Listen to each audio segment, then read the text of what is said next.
Menjadi pengusaha tampaknya telah menjadi tren dan tujuan bagi kebanyakan orang belakangan ini. Banyak orang berlomba-lomba untuk mendirikan usaha dalam berbagai bentuk, meningkatkan persaingan dalam perjalanannya. Jika Anda benar-benar berpikir untuk menjadi seorang pengusaha sukses, Anda kemungkinan akan bertanya-tanya tentang apa yang sebenarnya diperlukan untuk mencapai hal tersebut. Menjadi seorang pengusaha sukses tentu tidak dapat terjadi hanya dalam waktu semalam saja. Penting untuk menyadari sejak awal bahwa tidak ada keajaiban instan yang akan mengubah Anda menjadi pengusaha sukses dalam waktu yang sangat singkat. Namun, bagi Anda yang siap bekerja keras untuk sukses, ada beberapa keterampilan kewirausahaan yang dapat membantu Anda untuk mencapai hal tersebut. Menjadi sukses seringkali berarti belajar dari mereka yang telah berhasil mencapai tujuannya. Memiliki seorang mentor adalah berkah yang luar biasa bagi seorang pengusaha, tetapi tidak semua orang dapat menemukannya secara langsung. Memiliki bisnis sendiri atau mencoba wirausaha membuat Anda leluasa untuk dapat mengatur pemberdayaan, mengembangkan perusahaan. Namun, tidak sedikit orang yang telah berusaha untuk dapat mewujudkan impiannya. Berikut beberapa cara untuk menjadi pengusaha sukses yang bisa Anda terapkan. Pengusaha sukses itu kerja keras dan tekun. Terdengar simpel, namun untuk bisa tekun dalam menjalankan bisnis sendiri sebenarnya sangat sulit. Memerlukan kerja keras dan konsisten sehingga tidak mudah menyerah ketika mendapatkan tantangan dalam menjalankan usaha.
Berani menantang diri sendiri.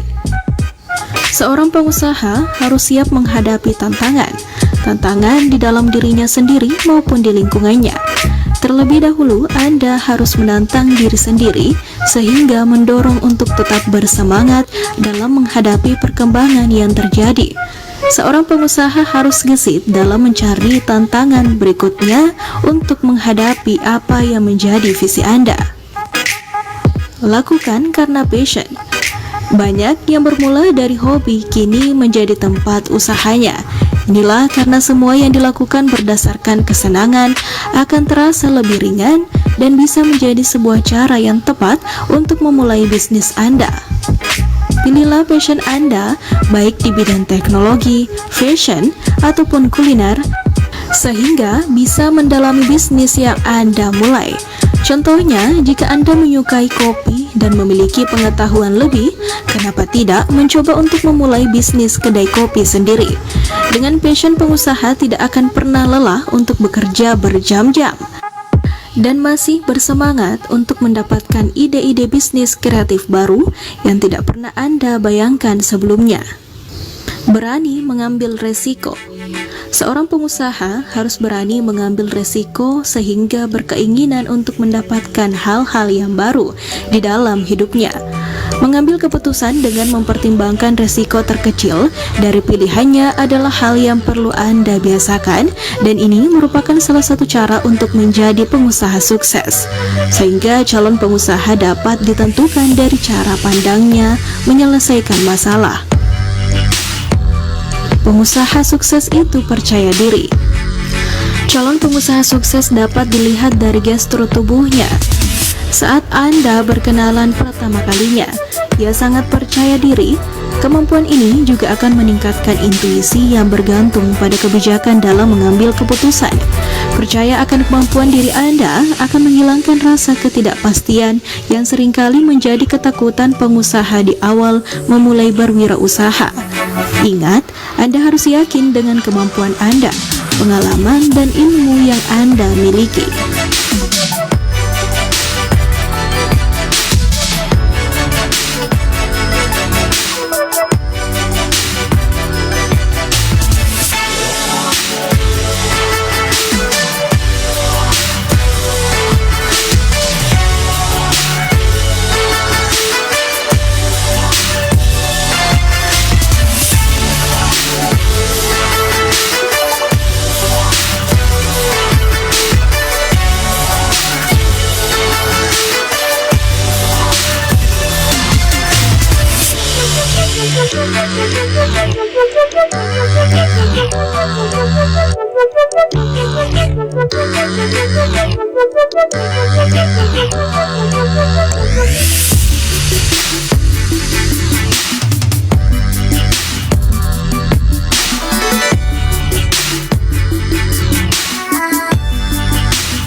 Ya, jadi atas nama siapa tadi? Al. Ya, Nama asli? Aldi Pemulana Irwan. Mulai dari awalnya bentuk Vape Store ini tahun berapa? Awalnya pertama itu perencanaan itu planning pertama tahun 2018. 18 itu sudah rencana membuat vape store, karena kebetulan itu hari pengguna vape di Parepare itu lumayan meningkat, tapi vape store-nya yang kurang. Kurang vape store-nya, kurang lengkap juga barang-barangnya orang. Jadi di situ ada pikiran, ada keinginan langsung membuka. Cuman di saat itu terkendala masalah dana. Dana.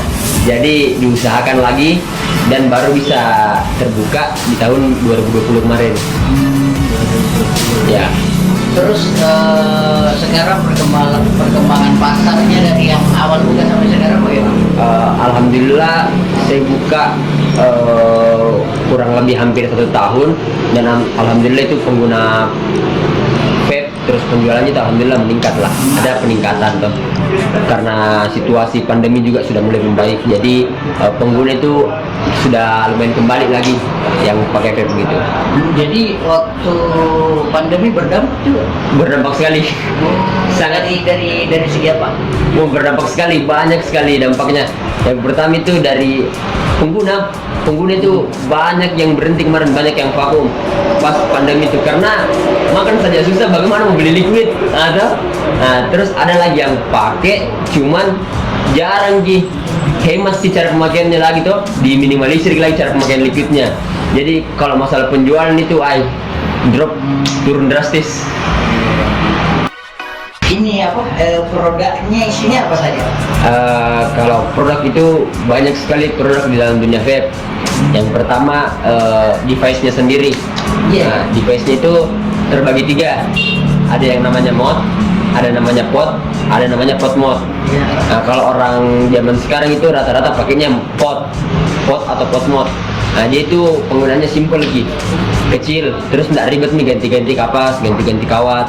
Beda sama kalau mod yang saya pakai begini, dia itu agak ribet sih, mau ganti kapas setiap hari, ganti kawat, tetes-tetes. Kalau pot itu dia sudah simple, pot mod itu hampir sama aja lah. Sudah simple, tidak ribet nih lagi ganti-ganti kapas, ganti kawat. Terus harganya jauh lebih terjangkau dibanding mod. Gitu. Selain device-nya itu aksesorisnya juga ada? Kalau ini itu bukan apa nih, semacam perlengkapan. Perlengkapan. Tools begitu. Bukan tools juga sih, cuman apa ya? Ada tools juga, Cuman ini kayak misalkan dia OCC-nya itu kan setiap pot beda-beda. Jadi kita stok memang ada beberapa. Terus kawat, kalau mod begini kan dia pakainya kawat. Kawatnya juga itu ada berbagai macam merek. Jadi kita stok juga beberapa merek. Sama kapas, kan dia pakai kapas. Nah, kapas juga ada beberapa merek itu. Jadi selama di sini suka dukanya apa saja? Suka dukanya itu apa ya? Kalau sukanya itu ya yang pertama bisa bantu teman untuk berhenti merokok, atau biar pindah ke vape. Terus yang kedua bisa buat teman lebih hemat di pengeluarannya atau dibanding pas merokok.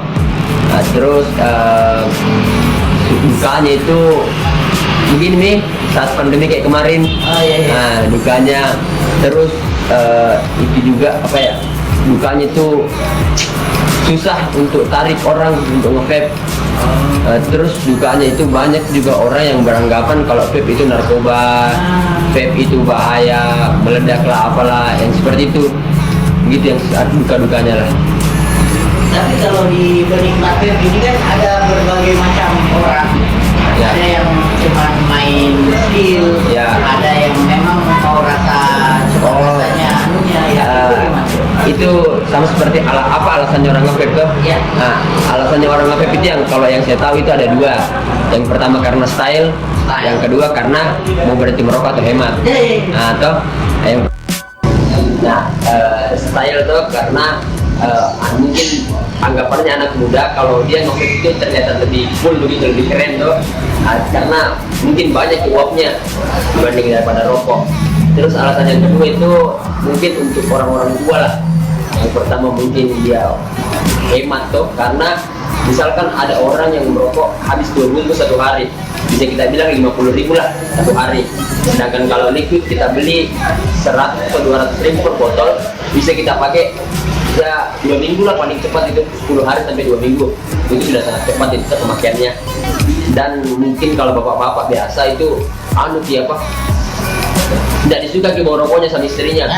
Nah, jadi pas nge-vape mulai itu istrinya suka bau-baunya tuh, terus tidak melengket di baju baunya. Tidak sama seperti rokok. Rokok kan melengket tuh di baju. Nah, kalau vape kan tidak gitu.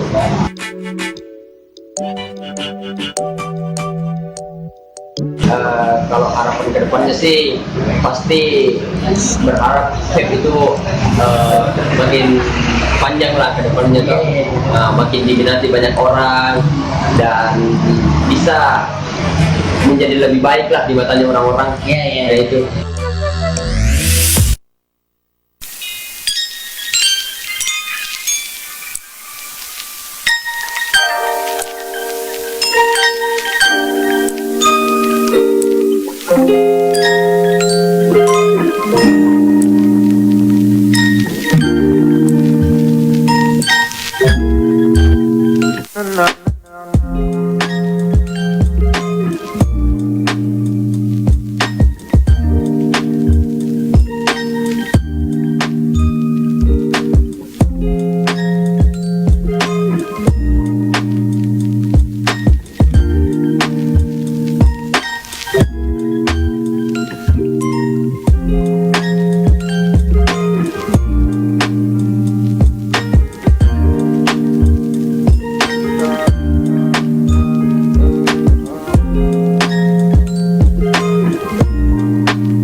salam. Perkenalkan, nama saya SN Muhammad Indar Musa, biasa dipanggil Indar, bisa juga dipanggil Nato. Saya sebagai pengelola di warga kedai kopi ini. Terus warga kopi ini, kami mulai mengelola kedai kopi ini sejak bulan 10 tahun 2020. Saya terinspirasi membuat kedai kopi ini karena waktu itu saya di Jawa, di Tangerang, dan saya diajak teman ngopi. Terus saya merasa asik, saya asik ngopi. Terus saya terinspirasi, saya ingin punya kedai kopi sendiri, dan akhirnya sekarang saya bisa memilikinya.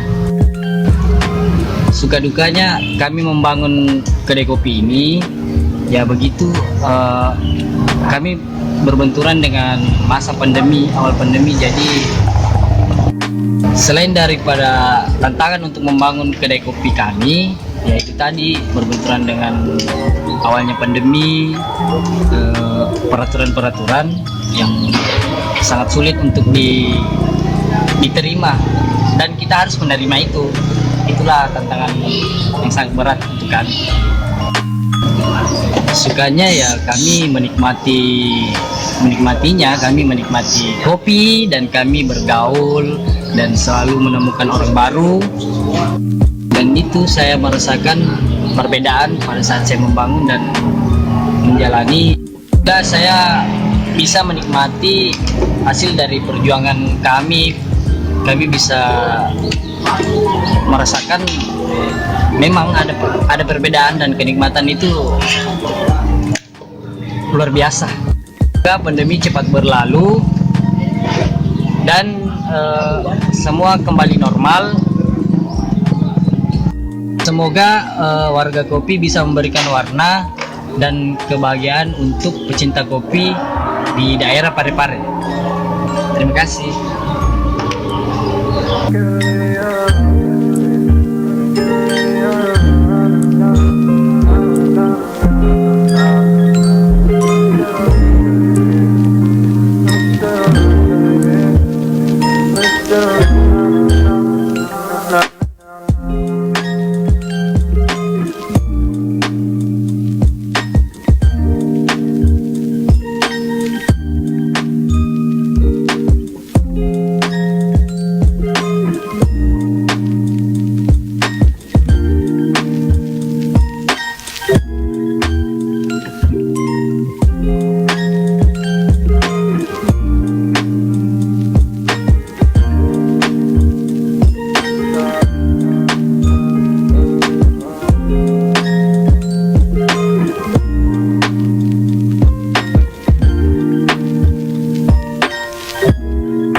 Dengan kopi yang ada di sini?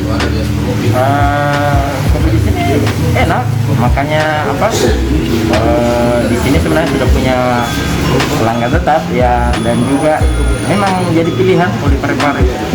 Dan kebetulan di sini produksi sendiri. Apa bedanya nih kopi yang di sini dengan kopi yang lainnya? Sebenarnya kalau kopi itu kan kembali ke selera.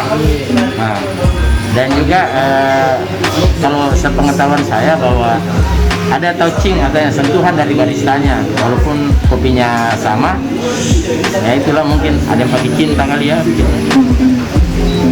Bagaimana nih menurut kalian terkait dengan produk lokal nih yang dibikin sendiri di Parepare ini?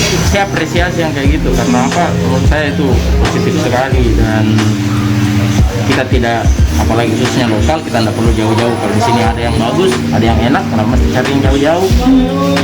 Dan itu juga bisa menunjang UMKM yang ada di Parepare, dan khususnya apa, tempat nongkrong. Ini kan ada berapa jenis nih kopi yang biasa diminati begitu. Kalau terkhusus kakak sendiri nih bagaimana? Yang paling disukai itu apa? Kalau kopi sih kan variannya ada dua, ada Robusta dan Arabica. Nah, kalau Robusta menurut saya, Robusta itu lebih banyak dipakai untuk kopi susu. Kalau untuk Arabica, ya untuk yang biasa dipakai buat minum varian-varian yang lain, kayak contoh bikin cappuccino, bikin mochaccino, dan espresso, dan segala macam. Tapi kalau untuk kopi susu, menurut saya sih ya memang Robusta yang cocok. Itu yang paling banyak juga yang diminati ya? Iya, kebetulan itu yang saya lihat. Dan memang di sini produksinya yang Robusta. Yang paling banyak. Ada sih Arabica, tapi yang paling diminati di sini Robusta. Ini jenis kopi apa nih yang disediakan di rumah kopi Sweetness ini? Sebenarnya kalau jenis kopi sendiri kan ada dua tuh yang paling banyak digemari, yaitu Robusta dengan Arabica. Hanya saja memang kalau dilihat dari grafik permintaannya dari pelanggan itu, memang posisi Robusta sekarang luar biasa. Itu sekitar 80-20% lah yang istilahnya lebih minat ke kopi Robusta. Kak, bocorannya kalau kopi Sweetness ini pabrik sendiri atau ada sumber lainnya? Jadi kebetulan untuk kopi sendiri memang kita datangkan langsung dari petani yang kita berikan edukasi untuk pemilihan biji ini, dan kemudian diolah di sini sendiri, di roasting di sini, dikemas di sini, dan kemudian jadi kita tidak hanya menjual kopinya di sini toh ya, tapi juga biji kopinya itu disuplai ke beberapa warung kopi itu sampai ke daerah lain, bahkan ada dari luar Sulawesi. Kak, terakhir nih di masa pandemi ini bagaimana sih dilihatnya usaha warkop gitu kan? Terus terang memang selama pandemi itu ya grafiknya itu memang agak turun, tapi ada beberapa trik ataupun cara yang alhamdulillah bisa sedikit ya membantu lah, karena semua terdampak, pasti semuanya terdampak. Sektor ekonomi apa semua pelanggan juga sedikit turun, tapi kita punya sedikit cara agar bisa sedikit apa ya istilahnya membantulah agar kita bisa tetap jualan, dan teman-teman semua di sini tetap bisa bekerja tanpa kehilangan pekerjaan. Jadi kita tidak ada pengurangan karyawan selama pandemi, jadi kita masih berusaha bagaimana mereka tetap bisa bekerja dan tetap bisa berjualan lah.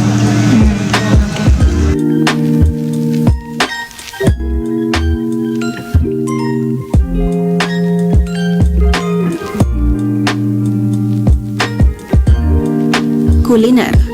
Bisnis kuliner memang tidak pernah mati. Di Indonesia sendiri, bisnis kuliner menyumbang 41,40% produk domestik bruto ekonomi kreatif Indonesia dengan nilai 383 triliun rupiah. Terlebih lagi dengan adanya layanan antar makanan seperti GoFood dan GrabFood, bisnis kuliner semakin berjaya di ranah online. Jasa antar makanan ini memungkinkan pelanggan untuk memesan makanan secara online dan makanan akan diantar ke lokasi pemesan.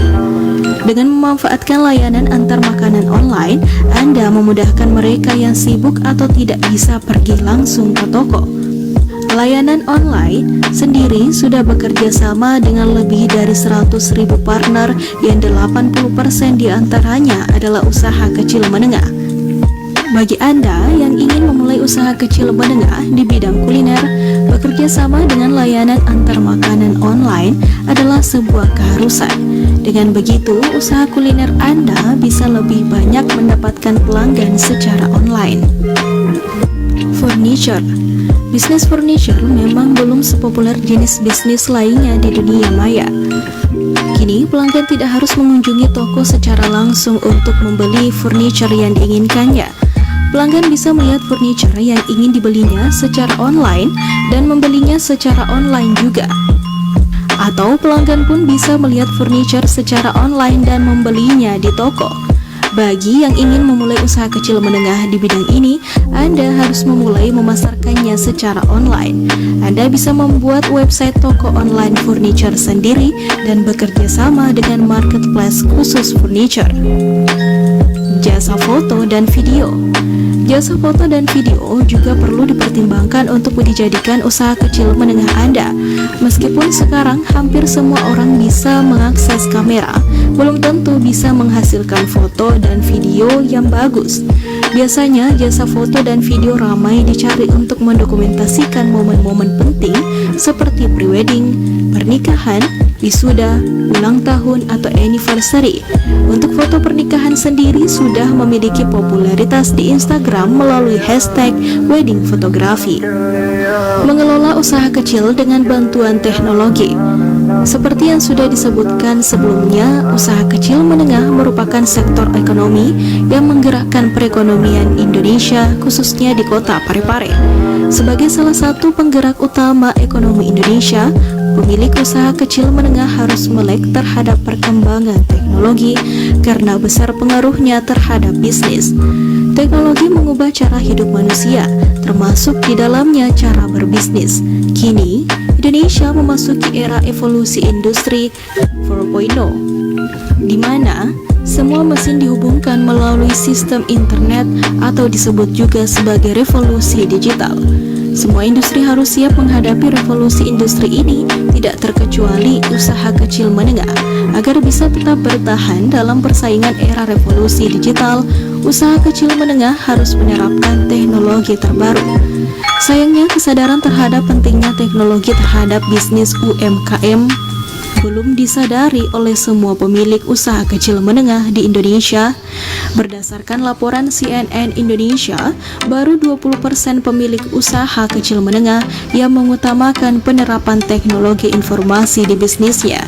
Menurut laporan tersebut, kebanyakan dana alokasi untuk teknologi informasi usaha kecil menengah hanya berkisar pada komputer atau ponsel. Tentu saja, dua hal tersebut belum cukup untuk mendukung jalannya usaha kecil menengah di era revolusi digital. Masih menurut laporan CNN, kebanyakan pemilik usaha kecil menengah khawatir terhadap besarnya biaya yang dikeluarkan untuk alokasi teknologi informasi.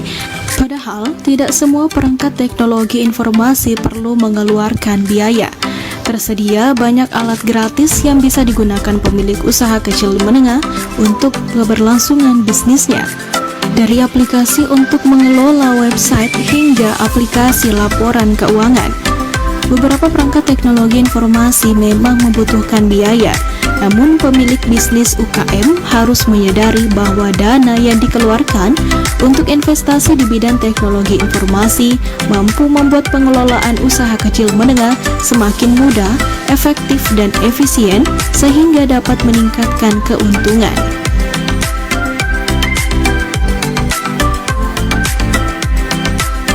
Berikut ini ide bisnis UMKM yang bisa Anda terapkan. Fashion. Usaha di bidang pakaian sepertinya masih menjadi primadona di Indonesia, khususnya di kota Parepare, terutama yang dilakukan secara online. Lingkup industri pakaian sangat luas, dari baju, celana, aksesoris, hingga sepatu. Bagi Anda yang memiliki passion di bidang industri fashion, tidak perlu ragu jika Anda ingin mulai usaha kecil menengah di bidang fashion. Anda bisa menjual produk merek terkenal atau bisa juga membuat merek produk fashion sendiri. Merek-merek pakaian lokal pun kini juga banyak dicari oleh orang Indonesia, khususnya di kota Parepare. Skincare dan kosmetik. Produk skincare dan kosmetik juga bisa menjadi pilihan untuk memulai usaha kecil menengah Anda. Pasalnya, industri skincare dan kosmetik di Indonesia, khususnya di kota Parepare, memiliki masa depan yang cerah. Berdasarkan laporan Kementerian Perindustrian, industri kosmetik mengalami pertumbuhan sebanyak 20% pada tahun 2017. Masih menurut laporan Kemenperin, 95% industri kosmetik nasional didominasi oleh industri kecil dan menengah. Menurut Menperin Airlangga Hartanto, pasar yang ditargetkan pun sekarang menjadi lebih luas. Tidak hanya perempuan, tetapi laki-laki kini juga menjadi pasar potensial untuk industri kosmetik dan skincare. Selain itu, tren untuk menggunakan bahan alami juga sedang populer di kalangan konsumen kosmetik Indonesia. Jadi, bagi Anda yang ingin memulai usaha kecil menengah di bidang kosmetik dan skincare, pastikan juga untuk mempertimbangkan laki-laki sebagai target pasar dan menggunakan bahan alami.